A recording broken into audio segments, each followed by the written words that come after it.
प्रजापति और आप देख रहे हैं इंडिया पब्लिक खबर। दिल्ली में इन दिनों एयर पोल्यूशन यानी कि वायु प्रदूषण का स्तर चरम पर पहुंच गया है। आनंद विहार का AQI 426 दर्ज हुआ है। हालांकि ये दिवाली के पहले का डेटा है, मतलब जब दिवाली के पटाखे भी नहीं फूटे थे और ना तो पंजाब में इस बार कोई पराली जलाने की खबर आई है। फिर राजधानी की हवा में अचानक हुए इस बदलाव की वजह आखिर क्या है, चलिए इसे विस्तार से समझने की कोशिश करते हैं।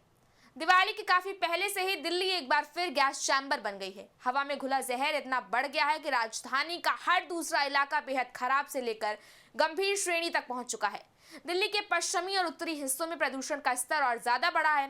द्वारका, वजीरपुर और आनंद विहार में हवा इतनी जहरीली हो गई है कि सांस लेना मुश्किल हो गया है। राजधानी के कई हिस्सों में धुंध और धुआं छाया रहा, जिसने सूरज की किरणों को भी ढक लिया है।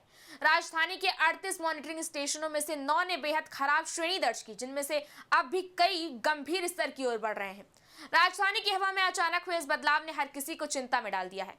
सवाल ये भी उठ रहा है कि दिल्ली में वायु प्रदूषण के लिए पराली जलाने को एक बड़ी वजह बताया जा रहा था, लेकिन पंजाब में हालिया बाढ़ की वजह से तो सारे खेत डूब गए हैं। ऐसे में पराली जलाने का तो कोई सवाल ही पैदा नहीं होता। फिर दिल्ली में सांसों पर आए संकट की आखिर वजह क्या है? वैसे दिल्ली की दमघोटू हवा अब किसी एक वजह का नतीजा नहीं रही, ये कई चीजों के मिले जुले असर का परिणाम है, जिनमें से सबसे बड़ा हिस्सा गाड़ियों से निकलने वाले धुएं, सड़क की धूल और औद्योगिक प्रदूषण का है।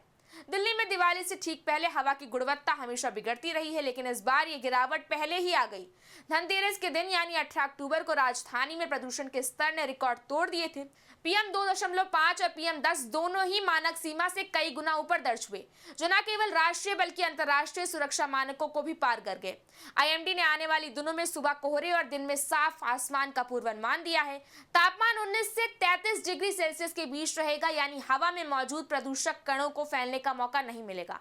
इसका मतलब यह है कि प्राकृतिक रूप से प्रदूषण में कमी की संभावना बेहद कम है। विशेषज्ञों ने चेतावनी दी है कि आने वाले दिनों में हवा की गुणवत्ता और अधिक बिगड़ सकती है। दिल्ली में प्रदूषण का यह संकट हर साल दिवाली से पहले और बाद में चरम पर पहुंचता है। हर बार इसकी वजह पराली को बताया जाता है, लेकिन इस बार आंकड़े कुछ और ही कहानी कह रहे हैं। पंजाब और हरियाणा में पराली जलाने की घटनाएं पिछले साल की तुलना में कुछ कम है। फिर भी दिल्ली की हवा इतनी खराब क्यों है? जवाब है कि शहर के भीतर के प्रदूषण स्रोत, सड़कों पर जमा मिट्टी, खुले निर्माण स्थल और ट्रैफिक जाम के कारण उठने वाली धूल राजधानी की हवा को जहर बना रही है।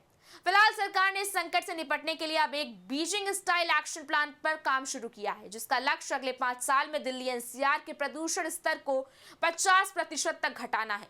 सड़क धूल को रोकने के लिए बड़े पैमाने पर सड़क पक्कीकरण, हरियाली और मशीनी सफाई पर जोर दिया जाएगा। जाहिर है कि दिल्ली की हवा केवल पराली की वजह से जहरीली नहीं हुई, ये राजधानी के अंदरूनी प्रदूषण, वाहनों की भीड़, सड़कों की धूल और सीमित सरकारी कार्रवाई का सम्मिलित परिणाम है। जब तक लॉन्ग टर्म और सख्त रूल्स लागू नहीं होते, हर साल अक्टूबर और नवंबर में दिल्ली का दम ऐसे ही घुटता रहेगा, फिर चाहे पराली जले या नहीं। इस बारे में आपकी क्या राय है, हमें कमेंट सेक्शन में जरूर बताएं। वीडियो को लाइक करें, शेयर करें, चैनल को सब्सक्राइब करें। शुक्रिया।